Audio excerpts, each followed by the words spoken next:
Before we get started with this video, I just want to take the time out to warn you guys that there are going to be spoilers contained throughout this video, so if you have not seen the Ridonculous race yet, I recommend that you do not watch any of this video at all because there will be spoilers for it. Thank you.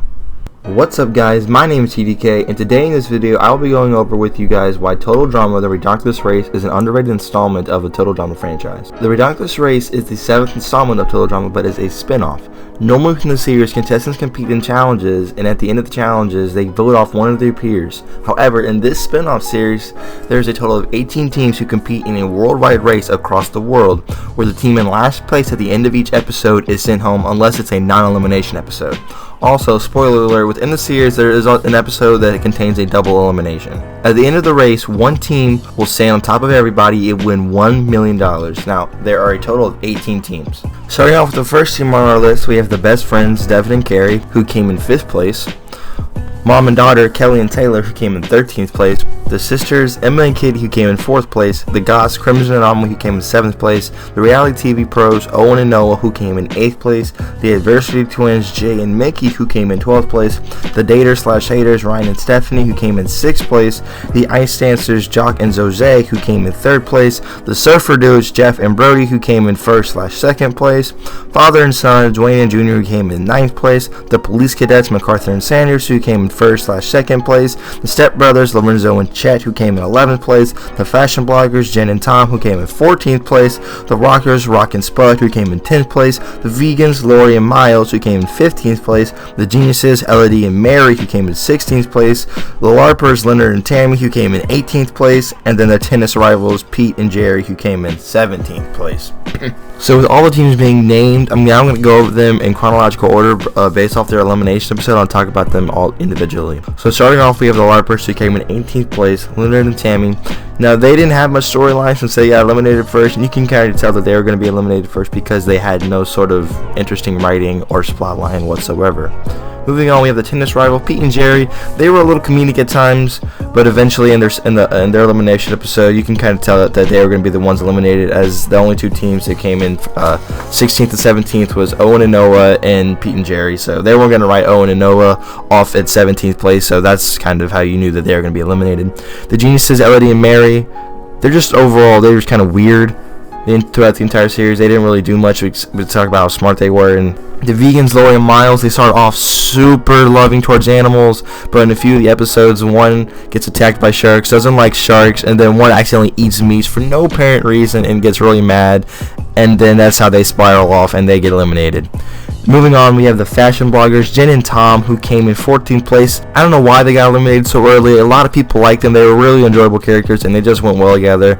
And their elimination episode, they had a little breakup about who started their blog, and by the time they made up with it, they got eliminated. So it was kind of sad seeing them go, but oh well. Moving on, in 13th place, we had mom and daughter, Kelly and Taylor, who, in all honesty, they were just there for being annoying. Taylor was literally there only to be mean, which is, I don't really like them. I'm glad they got 13th place. So that's moving on to 12th place. We have the adversity twins, Jay and Mickey, who, in my opinion, I like to call them Cody remakes because they had to literally face all sorts of adversity in every single episode, which is plain out ridiculous. They even have a list of all of their allergies, which is, it gets funny at first, but it gets old pretty soon. So when they got eliminated, I was perfectly fine with that. Moving on, we have the stepbrothers, Lorenzo and Chet, who personally I liked. They came in 11th place. Their plot line was basically they didn't like each other, and they kept literally through all of the episodes they were in. They argued, they punched each other, whatever. They were funny. They were funny.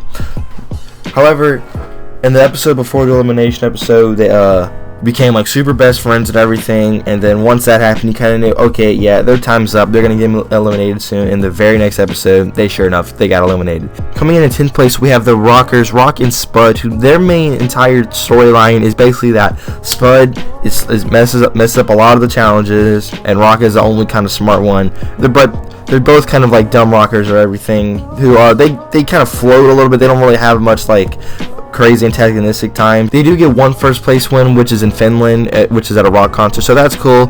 But overall, their elimination was kind of shocking. I wasn't expecting them to get eliminated like that. However, they did get eliminated at 10th place, and that's them. Alright, coming in 9th place, we have the father and son team, Dwayne and Jr., who are a fan favorite and which most people did want to win. Their storyline is that basically Dwayne, who is the father, he brings Jr. along on this trip so they can have some more quality family time together to bond. But the thing is that Dwayne, the father, he's actually the one who messes up a lot, and the son Junior is the one who actually does most of the work and the challenges and actually helps them win most of them, because his dad Dwayne really does fail quite often. It was sad to see them go around halfway through the season, but I think they did pretty well out of all the family teams, so that's them coming in 9th. Moving on, in 8th place, we have the reality TV pros Owen and Noah. Everyone was super happy when they did get announced and that they were coming back for this season. However, no one really did expect this team to win, because Owen had already won a season way back when, and no one expected Noah to really win a season either. However, his plotline with the sisters and getting a girlfriend with Emma was really nice to watch. However, I feel like that's the main reason why they were even in this season, was just for Noah to have found a love life. They didn't really have too much plotline of their own besides that, and so when they got eliminated in 8th place, I did kind of see it coming. It was kind of sad to watch Owen and Noah leave, but I think 8th place is a pretty good spot for them. Coming in 7th place, we have another fan favorite team, the Goths, Crimson and Ennui, who were literally the entire season, they had shown no emotions. They were super good in challenges. They won a lot of, and the only reason they got out when they did was because the ice dancers messed with their little bunny sidekick Loki, and that's literally the only reason why they got eliminated. Because otherwise, throughout the entire season, the Goths were kind of like a comedic relief in a sort of way, because they were super serious, showed no emotion. They were just kind of funny in their own right, and they won a lot of challenges. So 7th place, we have the Goths. Moving on to 6th place, we have my personal favorite team, the Daters/Haters. Ryan and Seth. Their storyline through the season is that they get introduced as the Daters, which is basically a lovey-dovey couple team that literally just loves each other. They hug each other and all this stuff. But as the season slowly progressed throughout the early episodes, Stephanie shows her, I actually say her competitive mean side or whatever. And eventually one episode, she just like gets really mad at Ryan because he was messing up the challenge, and they barely escaped elimination by coming in second to last place. And then literally the episode after that, they come in last place, but it was a non-elimination episode, and they got super mad at each other, and they broke up and became the Haters. And then from that point all the way up until their elimination episode, they basically hated each other, and they slowly showed signs of getting back together. And eventually in their elimination episode, they did get back together, but unfortunately they got eliminated later on in that episode. Coming in 5th place, we have the best friends Devin and Carrie, who basically their storyline is that they've been best friends since childhood. However, Carrie has always liked Devin way more than a friend, is in love with him, air quote. Carrie wanted to go on this race with Devin to show how much they have a true connection, and she wants them to become a couple. The problem is that Devin already has a girlfriend named Shelly. However, around halfway through the season, Shelly dumps Devin over a phone call, and then throughout that point, Devin goes through the stages of heartbreak, then eventually realizes his love for Carrie, and then a few episodes of him trying to tell Carrie he loves her, but he just struggles and he can't get the words out. And eventually in their elimination episode, he does say that he loves her. They become a couple, and then they get 4th place. However, Devin gets pushed off a cliff, unfortunately, by accident, and due to injury, they get eliminated. And the Surfer Bros come back.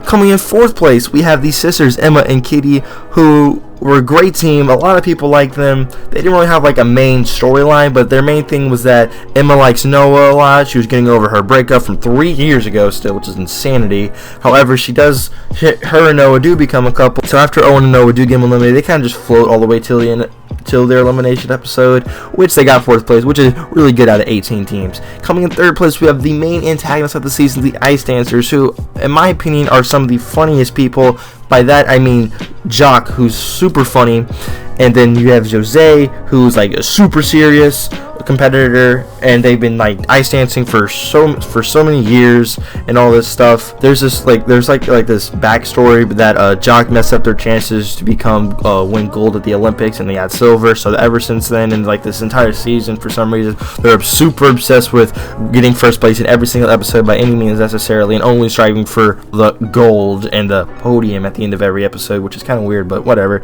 Sure enough, eventually they have like this little streak where they get bad luck from a lava rock they found in Hawaii, and they go on like I think a 4-episode spree of nothing but 4th place, and it drives them insane, especially Jose. She goes crazy, and then at the end of that thing, they become like cheaters, and you can tell that they became the main antagonists of the season once they started messing with a lot of teams and got a lot of the teams eliminated. They also have a really good rivalry with the police cadets throughout the season, which is really enjoyable to watch. So when you see them get eliminated 3rd place by the police cadets, it's gonna make their defeat all that much more greater, and they had a good elimination, I'm not gonna lie. Coming in 1st and 2nd place, we have the police cadets and the surfer bros. I'm gonna talk about the police cadets first. MacArthur and Sanders, who were a great team, had a lot of screen time, very funny. MacArthur was super funny throughout the season, and Sanders was kind of the normal person of the group, while MacArthur was like super crazy and stuff. It was really good. They were a really good team. I'm glad they got all the way to the finale, and I really like this team a lot. Coming in next, we have the surfer bros, Jeff and Brody, who throughout the season they didn't have like any like intense storyline. They kind of like just chilled and floated a lot. They got eliminated all the way in like Vietnam, but they returned when the best friends got eliminated and then won, which is kind of weird per se, but oh well, sure enough, they did come back and they did win the season, which is pretty awesome because I really liked this team a lot. So that wraps up all the teams, and with a total of 26 episodes and a runtime of over 8 hours, that leaves a total of roughly 16 elimination episodes, and depending on how you look at it, around 10 non-elimination episodes, giving Ridonculous Race the same area of runtime to Total Drama Island and longer than Action, World Tour, Revenge of the Island, All Stars, and even Pocket Tail Island as well. Due to Ridonculous Race being a spin-off, some people, including myself, can and were turned off a bit by it at first, but if given the chance, Ridonculous Race provides lots of funny, great, and interesting moments that every fan of Total Drama will definitely enjoy. Thank you all very much for watching. My name is TDK, and I'll see you all in the next video. Peace out.